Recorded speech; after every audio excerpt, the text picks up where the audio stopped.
जी नाज़रीन, एटवा मां कसें तंगवानी हाजन है लिंक रोड आ मौजूद आ। ए रोड कसें सिंध बलोचिस्तान मिलाने वारो रोड है। एक किसी कार कसें सुस्त रवैया शिकार है। मजीद मां इंदी इलाका मकीनों गप्पा जनूं ए छिया कुछ ए रोड वास्ताई या सॼो रोड रस्ता भॻा पिया आहिनि। छा अहिड़ो डिज़ाइल थियो पियो आहे सॼो। महिरबानी करे सिंध हुकूमत खे अपील कयूं था त असांजो रोड रस्तो ठही वञे, जे ग़रीब गुरबे जी तकलीफ़ दूर थी वञे। असां वॾा तंग थिया आहियूं साईं। साहब हे तव्हां ॾिसो था हिन रोड खे काफ़ी टाइम थियो आहे। हिन जो जेको तरक़ियाती कमु आहे सुस्त रवैये जो शिकार आहे। हितां जो जेको ठेकेदार आहे उहो पैसा खाई वियो लेकिन कमु नथो करे। हाणे तव्हां ॾिसो था असांखे जेकॾहिं मरीज़ को नेणो पए थो इस्पताल या स्कूल ॿारनि जो टाइम आहे स्कूल जो, उहे टाइम ते नथा पुॼी सघनि। जेको रोड जो हाल आहे जेको तव्हांजे साम्हूं आहे।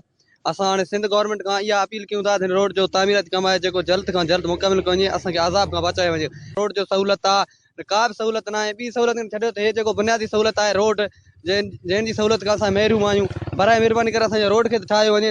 ॿी सूरत में जेको आहे तव्हां ॾिसो था जेकॾहिं असांखे मरीज़ को नेणो अचे त इस्पताल उहो टाइम ते नथो पुॼे। ॿियो जेको स्कूल ॿारनि जो टाइम आहे स्कूल ते उहो बि सही न। असांजो सिंध गवर्नमेंट खां इहो ई अपील आहे जल्द खां जल्द असांखे रोड खे सही कयो वञे। जी नाज़रीन, शा इलाका मकीना थावारश कुदा इशाई कुशक हमशे के इशियार 6 साल गुजर बावजूद ए रोड है कसे कार न बिदो सके था। और इशा हमें तो कुछ तक जगह मैं कसे डिलीवरी मसला भी है या मैं छुक कसे स्कूल आ रहा हमा कसे टाइम आगो न बुझो तो सगम। इशा आला हुकाम और रोड्स वालों अपील खुदा किसी कार कसे जल्द मुकम्मल खुदिया बरो मार तकलीफ बचाई थी बरो। कैमरामैन नजीम धमरायाम, चाकर अली बंगवार, वश न्यूज़ तंगवानी।